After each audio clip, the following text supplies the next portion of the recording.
Welcome to our deep dive, into neurodiversity in the UK job market. Okay. We're dissecting this recent article from Personnel Today Okay. called Candidates Think Neurodiversity is Red Flag for Employers, Right. which was published on November 14th, 2024. Okay. Yeah. And it's based on some research from Zurich UK. hmm And honestly, some of these findings are pretty jarring, to say the least. It is. Yeah. It really does expose a disconnect Hmm. between how companies say they value diversity Right. and the reality for neurodivergent job seekers. Right. Yeah. The article leads with this statistic that 63% of neurodivergent workers believe their neurodiversity is seen as like a negative by potential employers. Yeah. A red flag, Yeah. that's got to be demoralizing. Right.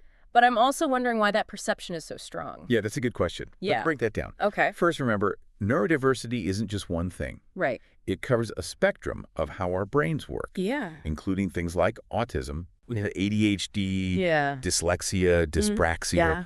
The list goes on. Right. Now, the problem isn't the diversity itself, it's the societal reaction to it. Yeah. We've got these ingrained ideas of what normal looks like Right. in a workplace, and often neurodivergent traits fall outside those norms. It's like we're expecting everyone to operate on the same wavelength Right. when our brains are literally wired differently. Exactly. Yeah. And that's where the bias creeps in, Yeah. even if it's unintentional. Yeah. Hiring managers might see someone who struggles with traditional interview formats. Okay. And instead of recognizing it as a potential mismatch in communication style, they write that person off as not a good fit. So, what's the impact on neurodivergent individuals? Yeah. The article mentions that almost half of the study's participants admitted to hiding their neurodiversity Right. during the job search. It's a survival tactic, really. Yeah. They're afraid that being open will automatically disqualify them. Yeah.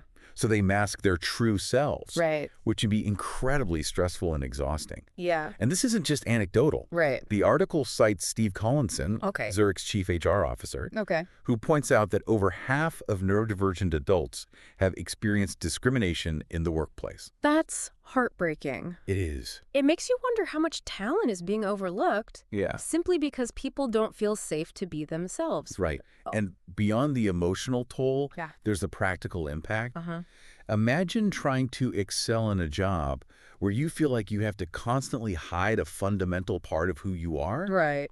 It's unsustainable. Yeah. And ultimately, everyone loses out. Okay, so we've established there's a problem. Yeah. But what are the specific barriers Right. that traditional recruitment processes throw up for neurodivergent candidates? The article goes into quite a bit of detail about that. It does. Yeah. And it points out that many of these barriers are deeply embedded in the way we've always done things, Right. which makes them even harder to recognize and address. Yeah. For example, Okay. traditional job descriptions often use vague language and buzzwords Right. like excellent communication skills or team player. Yeah. While those might seem harmless to a neurotypical person, Right. they can be incredibly difficult for neurodivergent individuals to interpret. Because it's so subjective, right? Yeah. What constitutes excellent communication to one person Right. might be completely different for someone else, especially if they process information differently. Absolutely. Yeah. And this ambiguity can create a lot of anxiety for neurodivergent candidates who often thrive on clarity and concrete information. Right. They might look at a job description and think, I don't even know what they're asking for here, Right. let alone if I can do it. So they might not even apply, Right. even if they have the skills for the job. Exactly. Yeah. And then there's the whole issue of traditional interview formats. Okay. Think about it.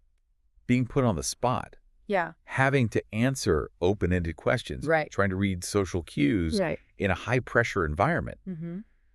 Those can be major challenges for people with certain neurodevelopmental conditions. It's like setting them up to fail, Yes. even if they have the skills and experience to excel in the role. Right. Yeah. Mm-hmm. The article specifically quotes Collinson saying, Yeah.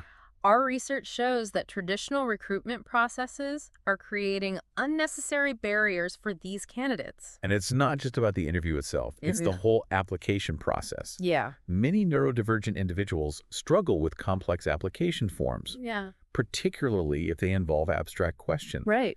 or require navigating confusing online systems. Not to mention the timed assessments Right. that are often part of the hiring process. Exactly. For someone with ADHD, for example, being asked to complete a complex task Yeah. under a strict time limit Right. can be incredibly difficult It can be. and might not accurately reflect their abilities. It's a classic case of the system being designed for one type of brain, Right. when in reality, there are many ways of thinking and processing information. Yeah. And if we don't acknowledge that, we're not just doing a disservice to neurodivergent individuals. Right. We're also limiting our own potential as organizations.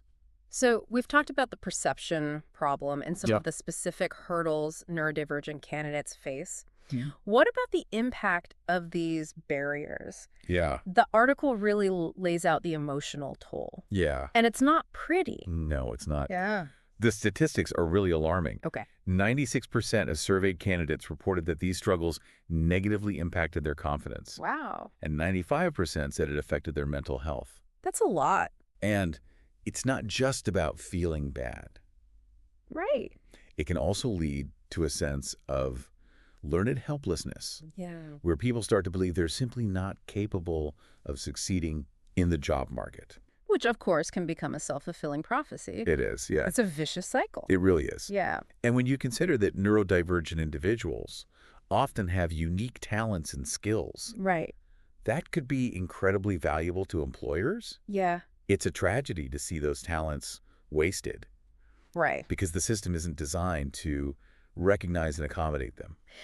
And we're not just talking about entry-level positions here. Yeah. This impacts people across all levels of employment. Absolutely. Yeah.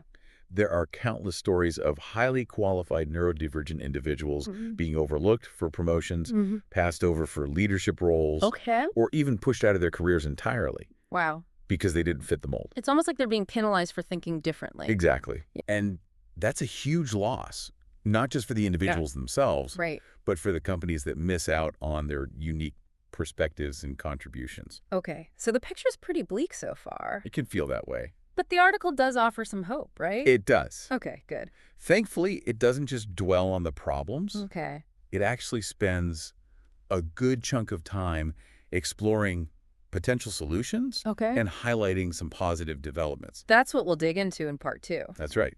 But picking up where we left off, it's actually quite encouraging Okay. that 63% of the folks surveyed believe things are improving Okay. for neurodivergent individuals in the workplace. Okay.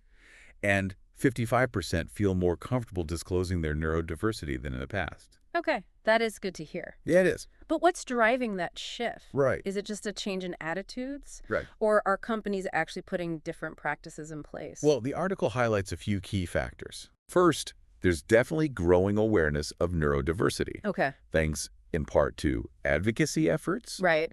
and high-profile individuals speaking out about their own experiences. Yeah. This is helping to challenge stereotypes Right. and create a more open dialogue. Right. Because just a few years ago, neurodiversity wasn't even part of the mainstream conversation. Exactly. Yeah. And along with that awareness, Okay. we're seeing a rise in specialized organizations and resources, Mm-hmm. like the recruitment agency Diversita, Okay. mentioned in the article. Yeah. They specifically focus on connecting neurodivergent job seekers with companies that value their unique talents.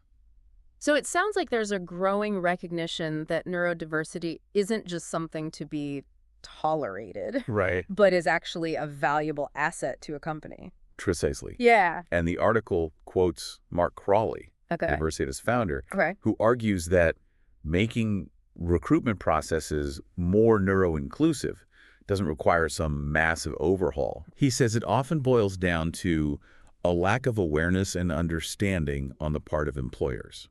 That makes a lot of sense. Yeah. If companies don't even realize that their current practices are excluding certain groups of people, Yeah. they're not going to be motivated to change. Exactly. Yeah. And Crawley goes on to say that the companies who are actively embracing neurodiversity are going to reap the benefits. Right. They'll be the ones who attract and retain top talent by creating an environment where everyone feels valued and supported. It's a win-win, right? It is. You create a more inclusive workplace, Yeah. and you also gain a competitive edge by tapping into a wider pool of talent. Yeah. But what does that look like in practice? Right. The article mentions 5 specific adjustments companies can make It does. Be more neuro-inclusive. Yeah. What are they? The first is all about communication. Okay. Employers need to clearly explain the hiring process in advance, Right. outlining each stage, and being transparent about what will be expected of candidates. So instead of just sending a generic job description and expecting people to figure it out, Right.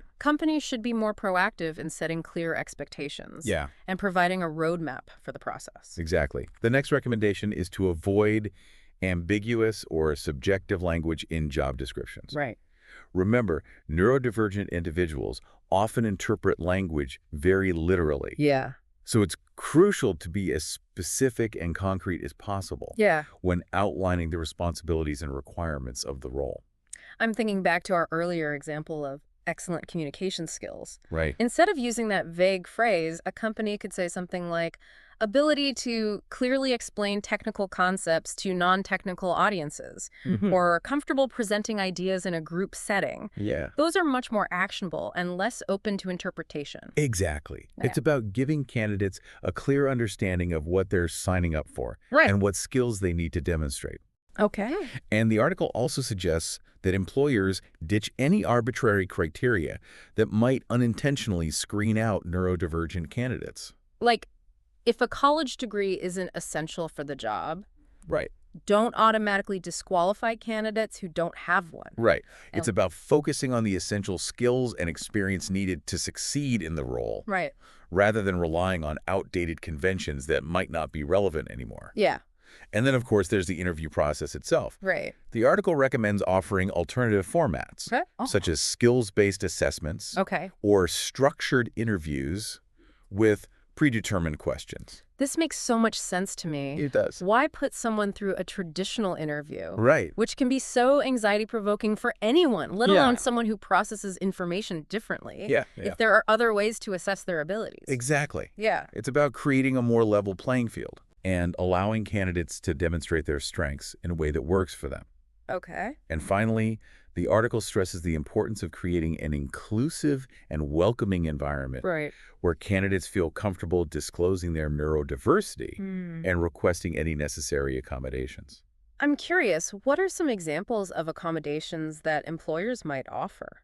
It really depends on the individual's needs, Okay. but it could include things like providing a quiet space for the interview, Okay. offering extra time for assessments, Okay. allowing for breaks if needed, Right. or providing materials in alternative formats like audio or large print. Okay. It's about being flexible Right. and recognizing that one size does not fit all.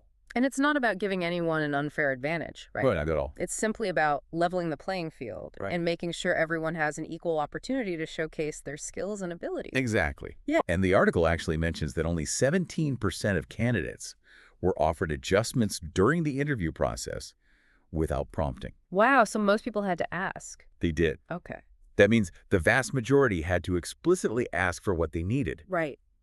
which can be Mm. incredibly intimidating, Yeah. especially if you're already feeling anxious about the interview. So ideally, employers should be proactively offering accommodations They should. and making it clear that they're open to discussing individual needs. Absolutely. Okay. And the article also makes the point that sharing examples of past accommodation Right. can go a long way in normalizing the process Yeah. and making candidates feel more comfortable asking for what they need. Okay. It's about creating a culture where differences are not just accepted, but celebrated. It sends a clear message that the organization values diversity Yeah, and is committed to creating an inclusive environment where everyone can thrive. absolutely. So we've covered a lot of ground here, We have. but before we move on, I'm curious, did the article touch on the benefits of neurodiversity? It did. Okay. We've talked about the challenges and the solutions. Right. But I'd love to hear more about why this is such a win-win for everyone involved. Okay, so that's what we'll get into in part 3. That's right. So yeah, picking up where we left off, the benefits. Right. We've talked about the challenges, Right. the impact on individuals, Mm-hmm. and some potential solutions. Yep. But what about the flip side? Right. What are the actual benefits of creating a more neuro-inclusive workplace? Well, it's not just about doing the right thing. It's also about smart business. Right. Research has shown time and again that companies with diverse workforces perform better on a whole range of metrics. So we're not just talking about warm, fuzzy feelings here. No. There are tangible benefits to embracing neurodiversity. Absolutely. Yeah. And the article touches on a few key advantages. Okay. First, neurodiversity can bring a wider range of skills and perspectives to the table, leading to increased innovation and problem solving. Right. Think about it. If everyone in the room thinks the same way, Yeah. you're likely to miss out on creative solutions and new approaches. That makes sense. Yeah. It's like that saying, if you always do what you've always done, you'll always get what you've always got. Exactly. Right. And neurodivergent individuals often have strengths Yeah. in areas that are highly valued in today's workplace, Okay. such as attention to detail, pattern recognition, systems thinking, Yeah. or out-of-the-box creativity. It's interesting because those strengths often get overlooked Yeah. or even dismissed as quirks Right. when they don't fit the traditional mold of what a good employee looks like. That's the real tragedy here. Right. We're not just failing to tap into this incredible pool of talent. Yeah. We're actively discouraging it. Yeah. And the article points out that companies who are actively embracing neurodiversity are seeing real results. Okay. They're reporting increased productivity, Mm-hmm. higher employee engagement, Yeah. and even a boost to their bottom line. Do you have any specific examples of companies doing this well? Yeah. I think hearing real-world stories can be really powerful.